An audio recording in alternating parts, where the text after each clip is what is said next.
But the definition of war game is much more expansive than that. A war game can take many forms, but at its core, it includes three things: people making decisions that have consequences. Games are best for examining how humans make decisions about complex issues and for stress testing concepts against a thinking adversary. Certain sticky issues that interest the Department of Defense, for example, the potential for nuclear escalation in the middle of a war, are good opportunities to leverage gaming.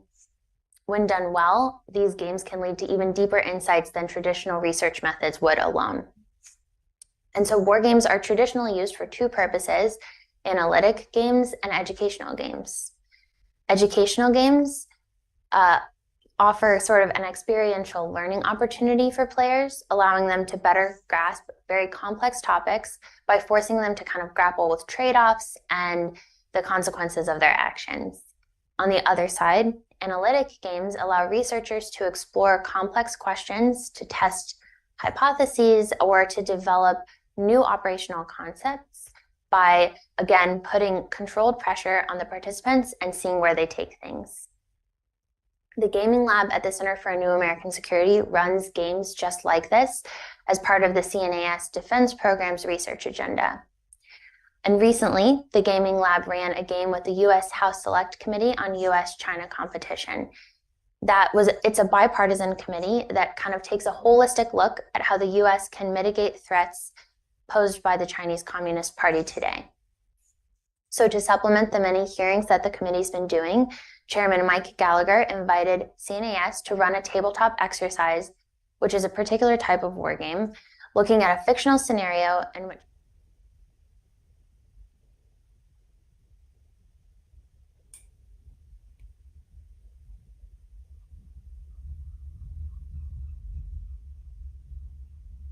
Hi, everyone. Welcome back to the annual CNAS National Security Conference.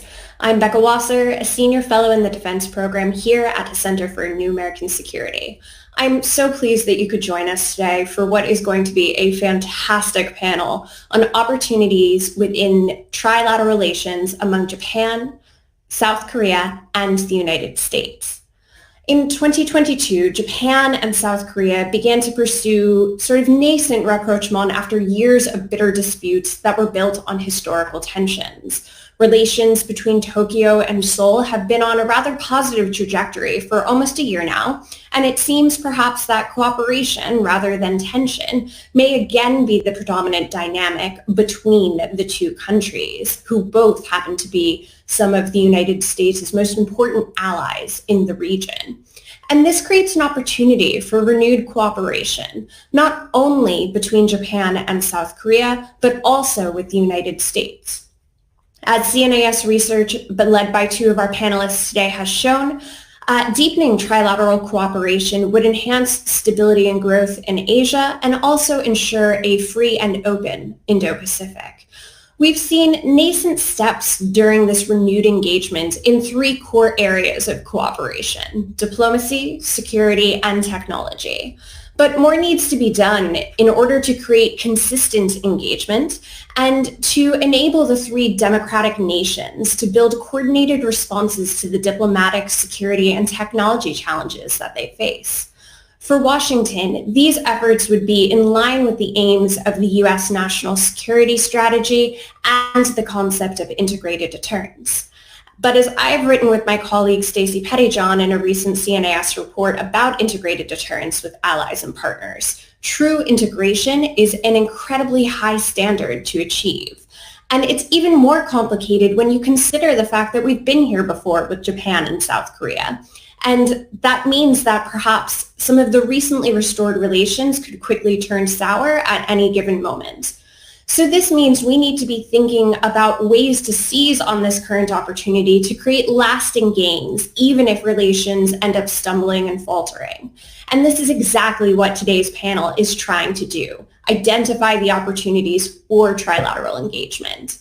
I'm joined today by three esteemed panelists, all of whom I am so incredibly lucky to work with every single day. First, we have Josh Fitt, who is an associate fellow in our Indo-Pacific Security Program, who's going to tackle some of the diplomatic relations and dimensions of the trilateral relationship. Next, we have Hannah Kelley, who's a research assistant in our technology program, who's going to focus on more of the technical and technological elements. And lastly, we have Jake Stokes, who is a senior fellow in the Indo-Pacific Security Program, who's going to handle the security dimensions of this relationship. A few housekeeping notes before we get started. The way this panel is going to work is that I'm first going to have a brief conversation with the three panelists, almost like a quick round robin Q&A, if you will. But I'm then going to turn to the audience for their questions, which our panelists are going to answer. That's the fun part of this event. So you can ask these questions on cnas.org/live by using the text box that's under the video player, or you could ask questions on Twitter by using hashtag CNAS2023. And we only have a short amount of time for this panel, which means you should probably be inputting questions throughout. So they're ready to go as soon as we are ready to go. We'll be at the Q&A before you know it. We're also going to go through the questions at lightning speed. So it would be great if you could tag who the question is for. Josh for political and diplomatic questions, Hannah for tech-related issues, and Jake for some of your security questions. And that's going to help us get to more. So without further ado, let us kick this panel off. All right, I'm going to start with Josh. Josh, I'm wondering if you could maybe baseline us a little bit. Could you briefly explain how it is that we got here? Politically speaking, what needed to be overcome in both Tokyo and Seoul to make this happen? Sure. Thanks, Becca. First of all, it's really great to be here with the three of you as we carry the momentum through the final day of the annual conference. I'm really looking forward to seeing the finale of the pitch at the conclusion of our session a little after 2:30.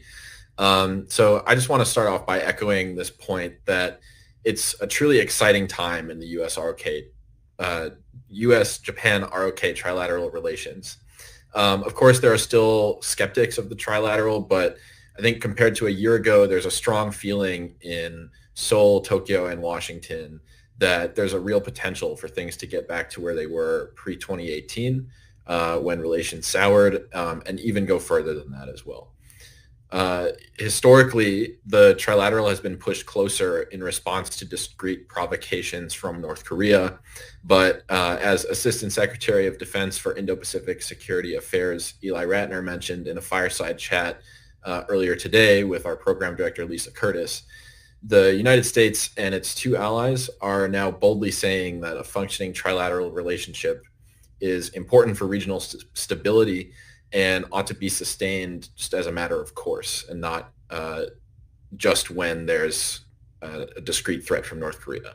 So to answer your question, I think one piece of what brought us here is that there's new leadership in Seoul and Tokyo, which was a chance to reset the dynamic of bilateral Japan-ROK relations. The strategy advanced by the Yoon administration in Seoul focuses much more heavily on advancing Korea as a major player in the region and not just focusing on peninsular issues vis-a-vis North Korea. And ultimately, Yoon is striving towards transforming South Korea into what he dubs a global pivotal state. And Yoon has essentially recognized that the best way to achieve this is through relationships with its foremost ally, the United States, and as well as like-minded democracies, including Japan. Japan as well, the new Prime Minister Kishida Fumio has also worked to carry on the essentially the legacy of the Abe administration in terms of pursuing networks with other like-minded democracies in the Indo-Pacific, leveraging its alliance with the United States, but also pursuing opportunities with other countries to leverage their comparative advantages as well.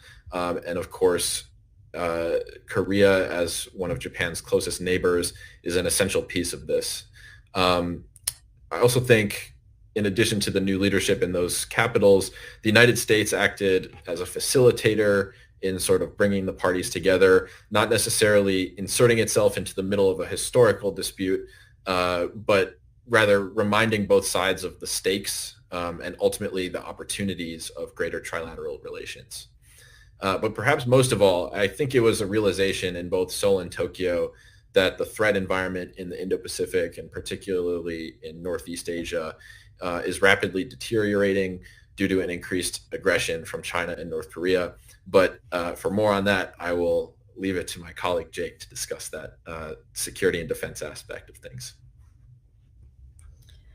Josh, thank you so much for that. That's incredibly helpful to me as a non-expert to really understand the background, and I'm sure it's super helpful for our audience as well. You gave a great segue into us talking to Jake and asking him a few questions about the security dimension.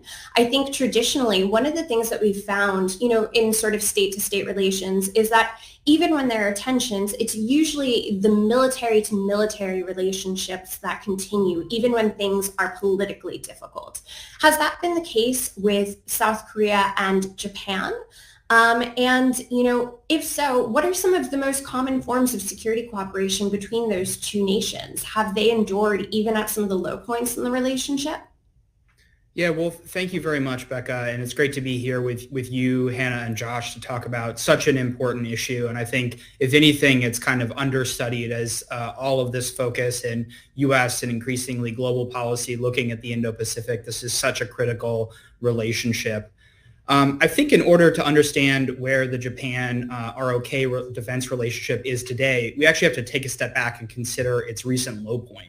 And that was a December 2018 incident where Japan alleges that a South Korean Navy destroyer locked its fire control radar on a Japanese P-1 patrol aircraft.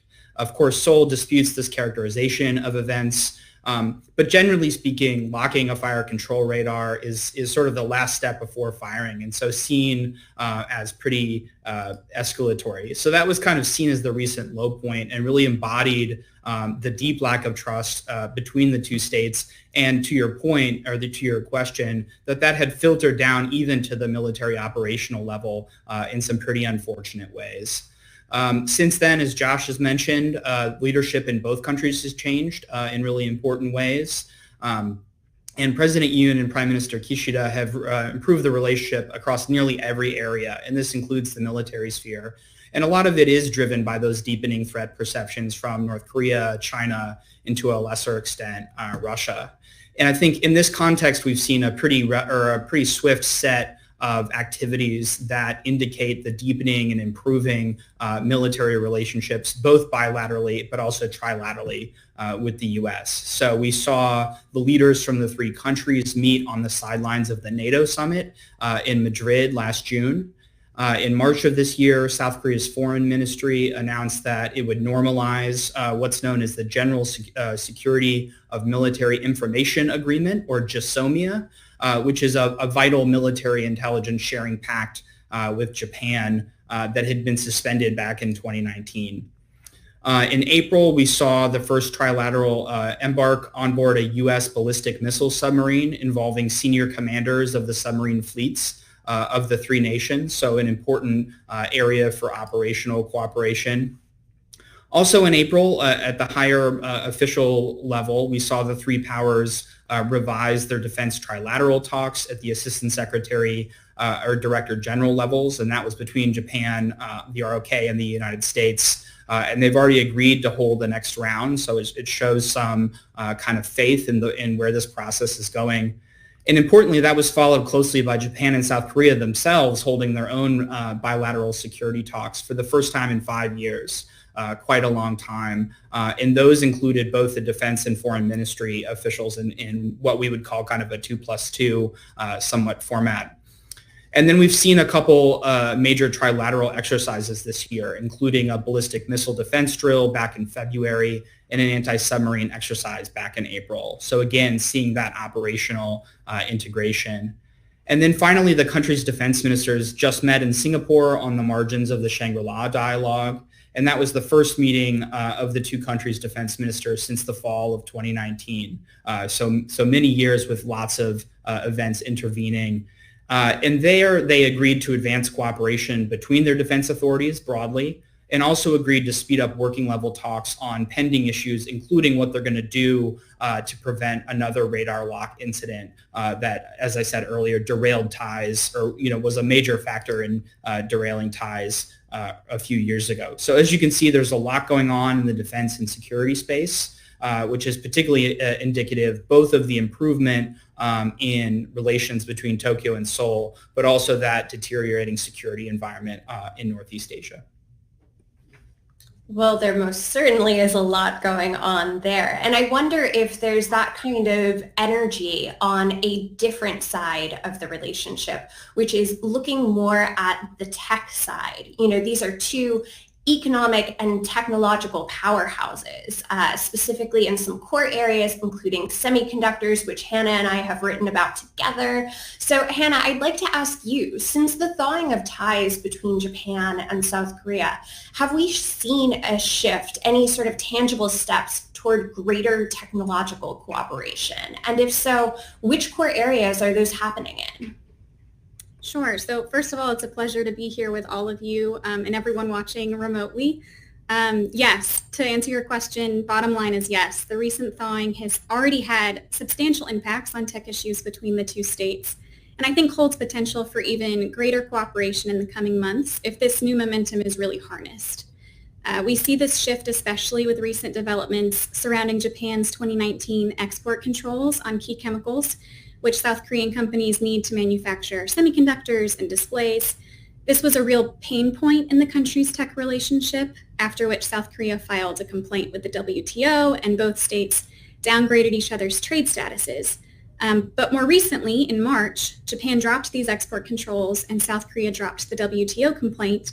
And South Korea has also since restored Japan's status as a preferred trading partner, and Japan's taking steps to do the same. So we're really starting to see that irritant be lifted from the relationship, which I think is really critical in kickstarting increased dialogue, especially when it comes to tech issues.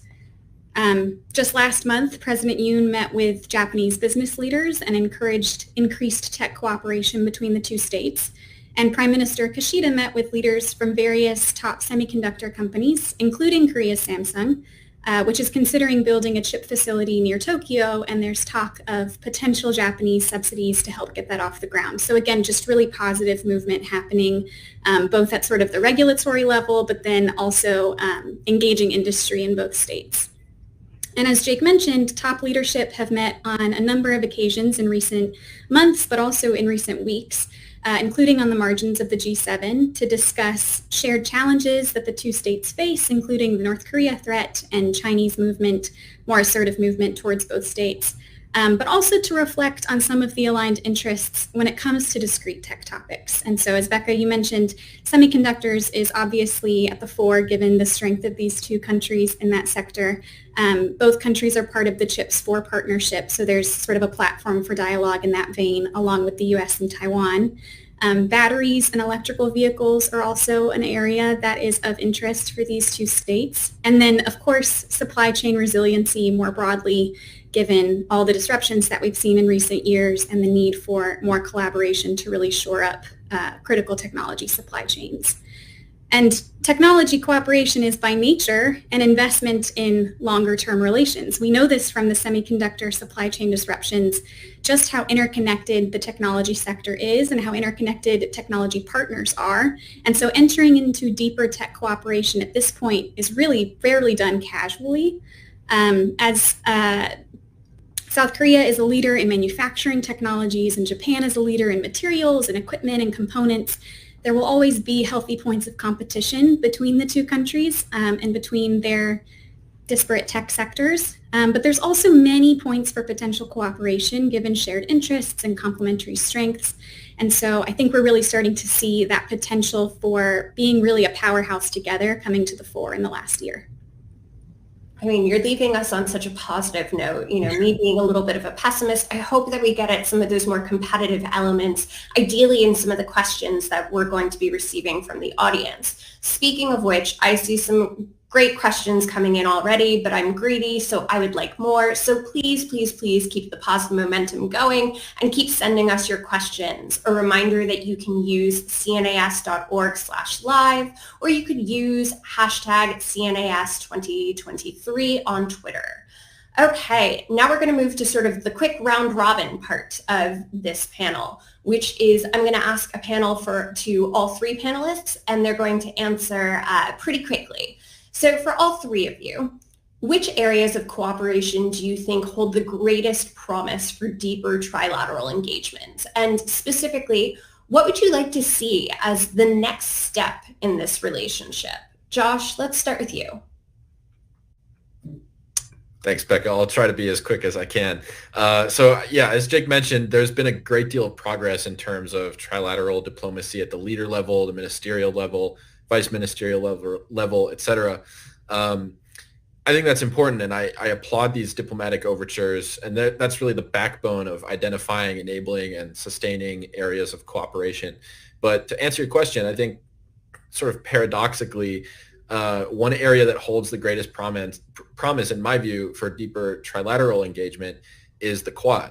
That might be a strange answer because it's the Quad is the United States, Japan, Australia, and India. You may have noticed South Korea is not on that list, and there are a couple additional countries outside of this trilateral relationship that are.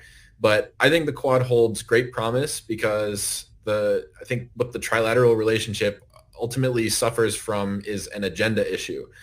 Critically, through the meetings I mentioned earlier and Jake mentioned earlier, the United States, Japan, and Korea have laid out their common vision for their relations with each other and for broader rules-based order in the Indo-Pacific.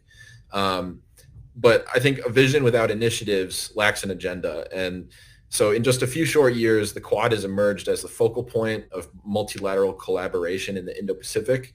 And it's a central pillar of the Biden administration's regional strategy. And overall, just a major force for good in the region. Premised on like leveraging the comparative advantages of its members as liberal democracies. So I think like this is an area where Korea has indicated that they're interested in becoming more involved along all the different, or several of the different working groups and pillars of the Quad. However, I think the Quad is rightfully hesitant to expand formally at this stage because it's essentially launching its own implementation phase right now anyway. But there are still areas where a highly capable, like-minded Indo-Pacific democracy such as South Korea could plug in. That's super interesting, Josh. I think there's an open question now, given the push for all of these different minilateral groupings. Is the answer to create more minilaterals or to expand some of the existing minilaterals? And I think we're going to see where that might shake out in the next year or so, and perhaps even after that. Hannah, let's go to you. What do you see on the tech side? What do you think is the area that holds the greatest promise for greater cooperation? Sure. So I think first I'm going to provide a probably pretty tired analogy, but I find it useful in my own research. If we think of the trilateral relationship like a stool, right now the Japan-US leg of the stool is pretty strong. The ROK U.S. leg of the stool is pretty strong. I think it's all fair for us to say that the current weakest leg of the stool is that Japan-ROK relationship. And I think when it comes to trilateral tech cooperation, it's important that all three legs of the stool are strong and that communication channels are open and honest and productive in all three communication stool legs or channels, whatever you want to call them. And so as far as just what's needed to really push this forward, I think strengthening that particular relationship between the two states is critical.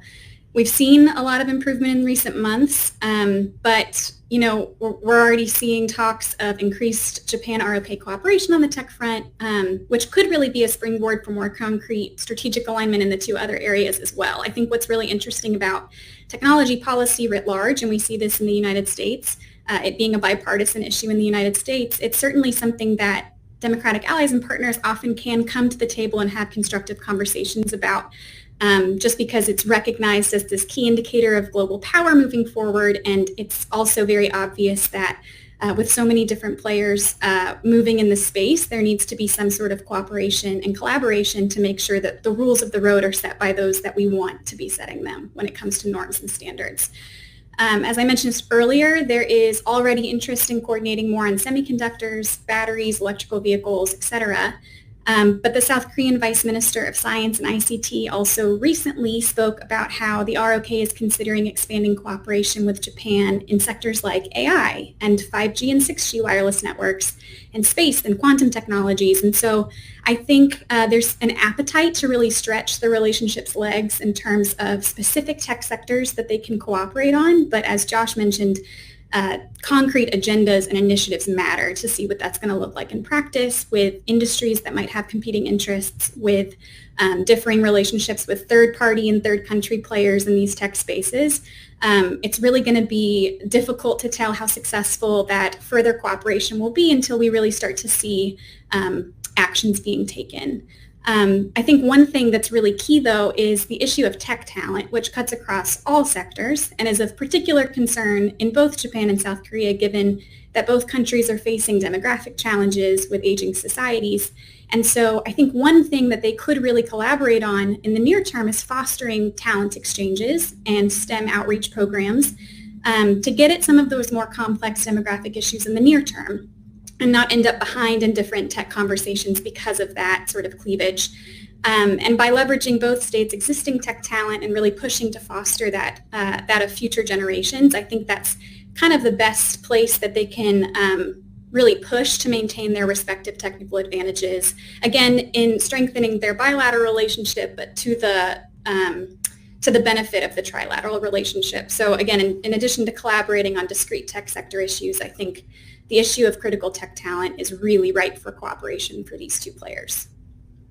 And that's also something that we've heard a ton about recently in the U.S. context, specifically when we've been talking about the CHIPS Act and ways to strengthen some of U.S. competitiveness in the tech domain.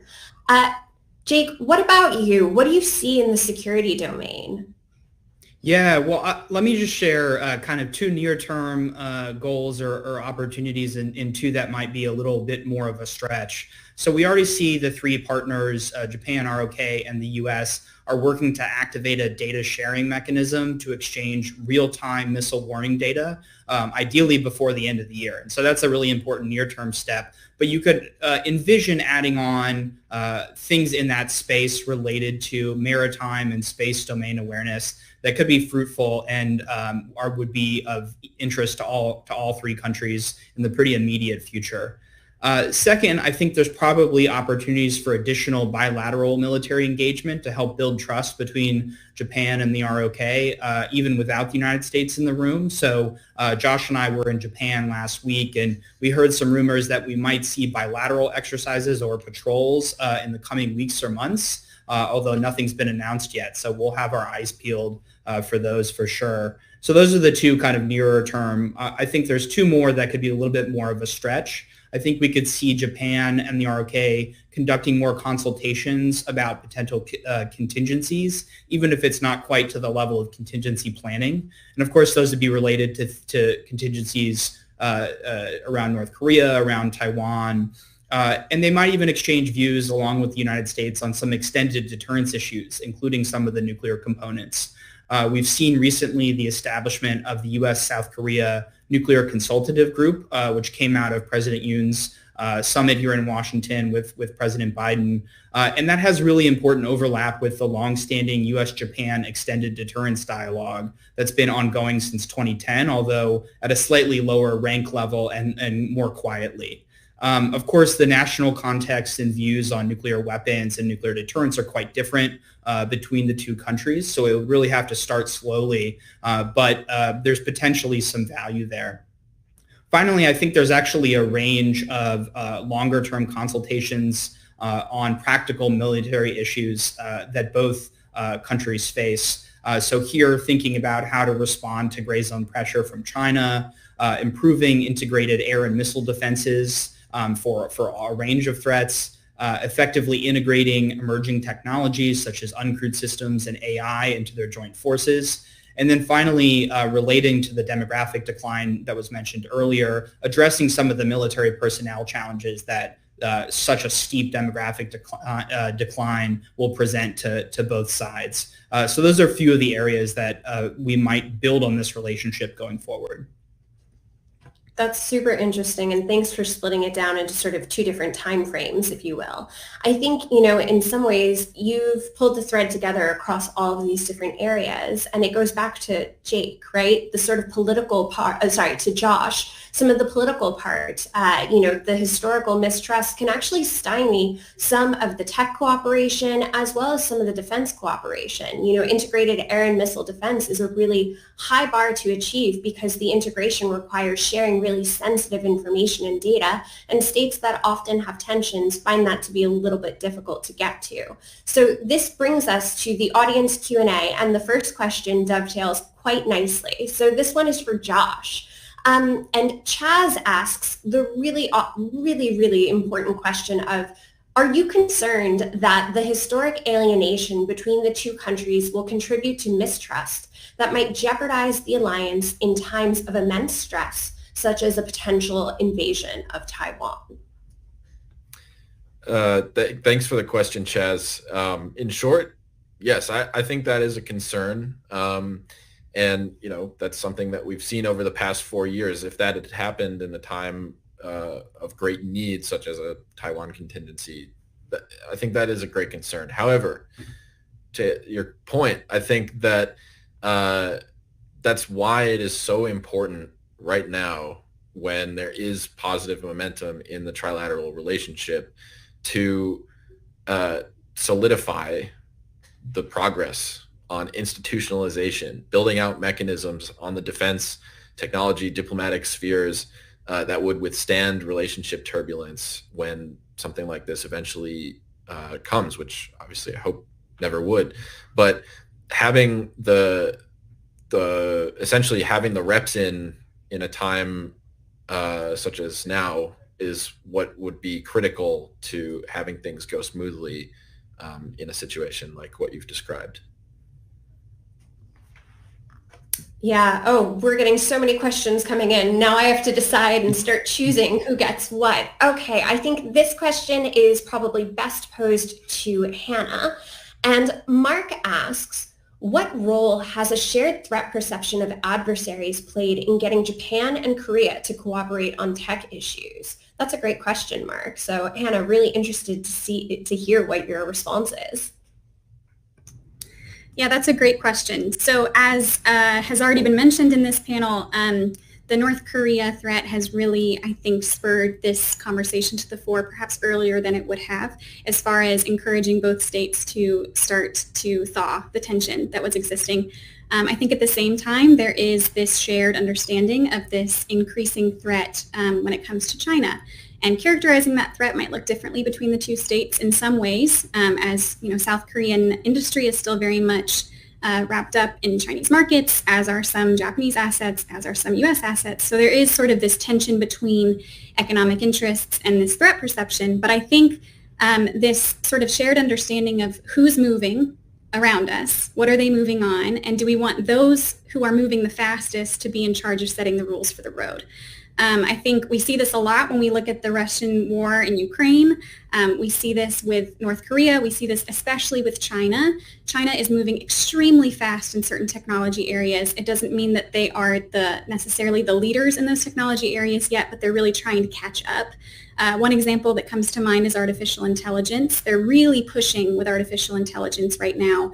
And the potential for China setting the rules of the road for artificial intelligence is concerning given how they are already leveraging capabilities that exist in their mass surveillance, in their oppression state, and how they're exporting those capabilities to other states.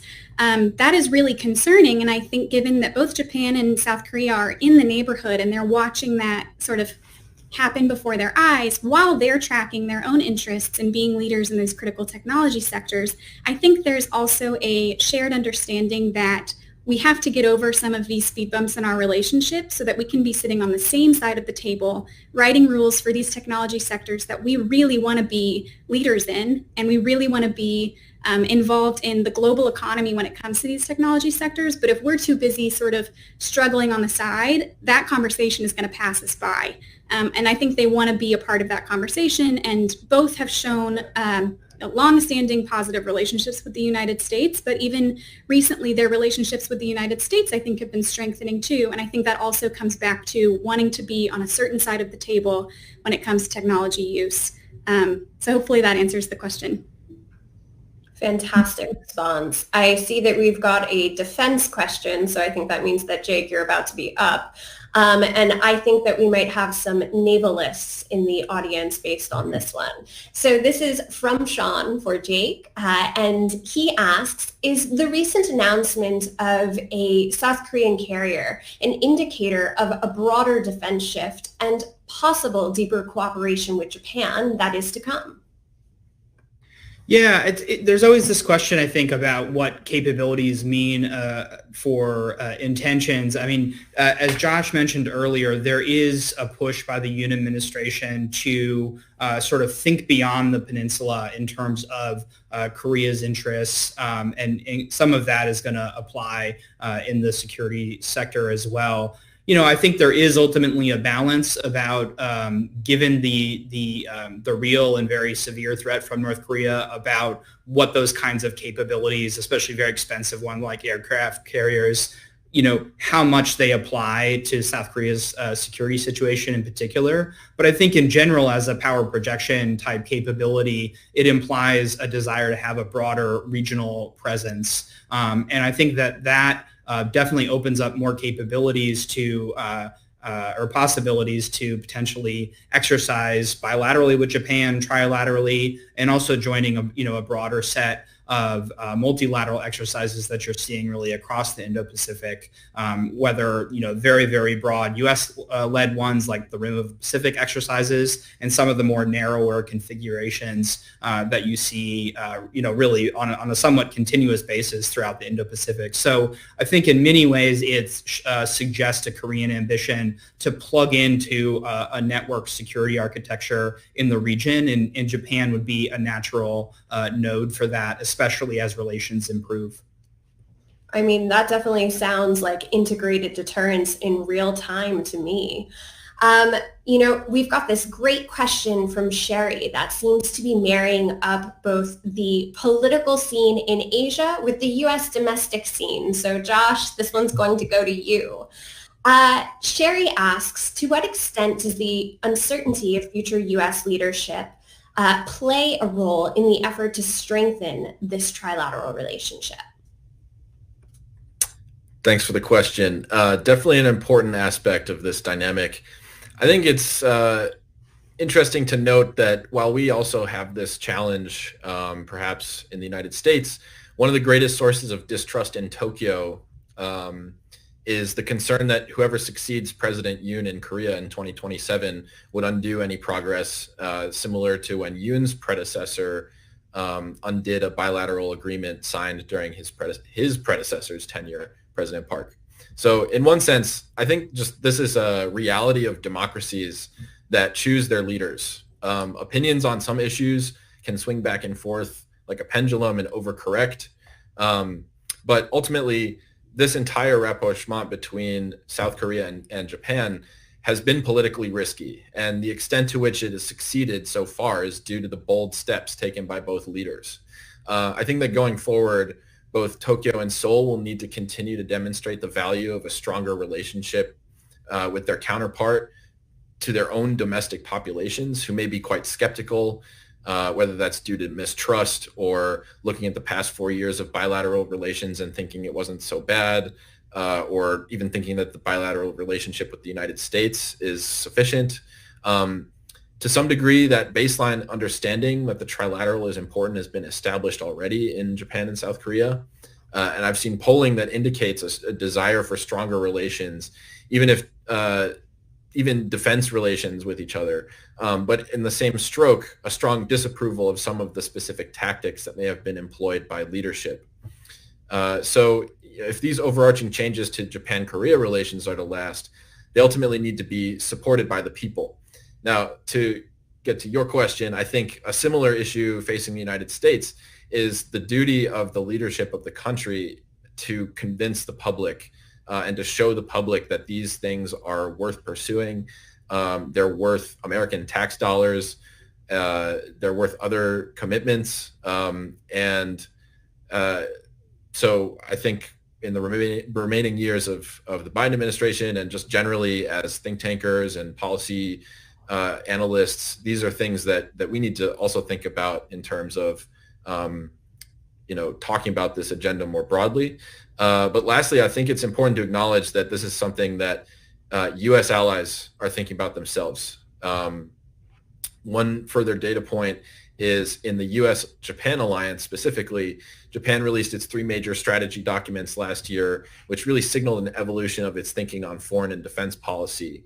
And if Jake would forgive me for talking a bit on the defense side of things, one of the major aspects of those documents is Japan's commitment to acquiring counter-strike capability, which is a new thing for Japan. Given Japan's pacifist constitution, there are many limitations on the sorts of military capabilities it's able to have. So as Jake mentioned, we were just in Japan last week, and one of the things that we were interested in learning about was whether this is a reaction, essentially a hedging behavior from Japan, being concerned about whether a more isolationist American leader would essentially create a greater need for Japan to defend itself without the United States help. And while that may be true to an extent, I think actually the broader shift signals this desire from Japan to demonstrate its own capability and its own value to the United States. And in doing so, perhaps preempt some of the arguments that would be put forward by some of these potential future leaders of our country here in Washington. Thanks. I think that's such an important point about allies' perceptions, because I think that's often something that we in Washington forget. Jake, I was wondering if I could ask you to respond to the same question. You've worked in U.S. politics, both at the White House and on the Hill. So I'm wondering if you've got a slightly different take on the linkage between U.S. domestic politics and regional politics when it comes down to this trilateral. Yeah, absolutely. I mean, I think, when we talk to interlocutors in Seoul and Tokyo, the concern about frankly, abandonment, or at least a more isolationist policy, is real. I think it was much more forward and direct with South Korea under the Trump administration. The Trump administration, or Japan, managed relations with the United States under the Trump administration a little bit better, but I think they watched relations with South Korea with a lot of apprehension at the same time. But I think Josh made a good point when he said that the response has really been twofold, right? On one hand, in both South Korea and Japan, improve their capabilities to strengthen the alliance and take away some of those arguments that allies are free riders in the system, while also if some future political development meant that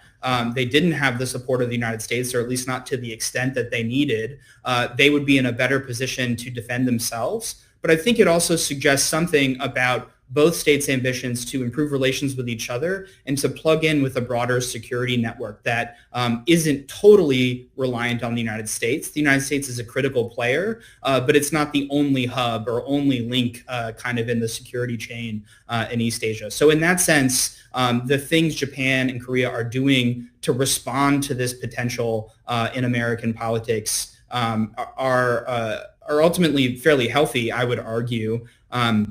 But I would also say, just from a U.S. politics perspective, that one of the things that's important to understand about how American strategists see our position forward in Asia is that it's not about the security of Japan or Korea in its own right. It's about a U.S. grand strategy for protecting our own national security. And I think leaders in both parties need to make that argument more directly, and that would, I think, reduce some of the idea that the U.S. forward presence in Asia is somehow at the expense of the United States, because it's actually quite the opposite. And I would say, broadly speaking, what you saw during the Trump administration and the way that Congress specifically restrained the president's intention to reduce, or potential intention to reduce, the number of forces on the Korean Peninsula, shows that there's actually a pretty broad consensus that U.S. presence in East Asia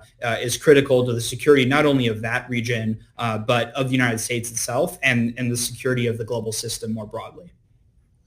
Okay, we are starting to run short on time, so I'm going to take the moderator's prerogative to ask the last question, because as I warned before, I can't let us end on a positive note.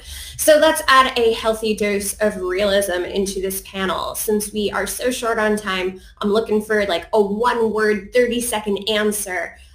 What do you see as the greatest challenge to deepening engagement among the three nations? Let's go in reverse order. So, Jake, what is the greatest challenge for security cooperation moving forward? I think the greatest challenge is going to be something like the integration that you mentioned earlier. I would say even in the longer term, it's more about trading notes about how to integrate their own air and missile defenses rather than put them together. But a lot of those kinds of technical issues are going to be really difficult, especially if some of the underlying political improvements don't end up being durable. Makes sense to me. All right, Hannah, what do you see on the tech side? I think one of the greatest challenges is actually a challenge that we're all facing in tech policy right now, which is that supply chains are messy. Fixing them is messy because it requires coming together to prioritize different nodes or capabilities, either in your state or in another state if that's more strategic. And those conversations are really, really difficult, especially if there is sort of political baggage or, other sorts of historical baggage hanging in the balance. Making those tough decisions to prioritize someone else's capability over your own for the greater good of the supply chain writ large is just difficult. So I think that's going to be a big challenge, especially given some of their complementary but also competing capabilities. So Josh, what do you see on the political side? I think that ultimately it boils down to the longevity of these trends. The foundation of cooperation is the level of strategic alignment. And we're seeing an unprecedented level of that strategic alignment right now within the trilateral relationship.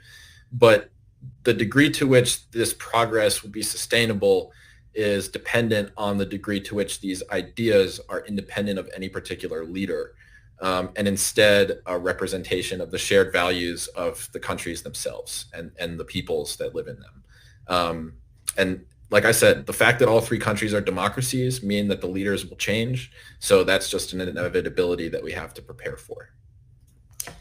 Well, I think that is all we have time for today, because I promised we would be done on time, in part because even though we want to talk more about opportunities and challenges here, we have the pitch coming up, and this is the continuation of the annual conference.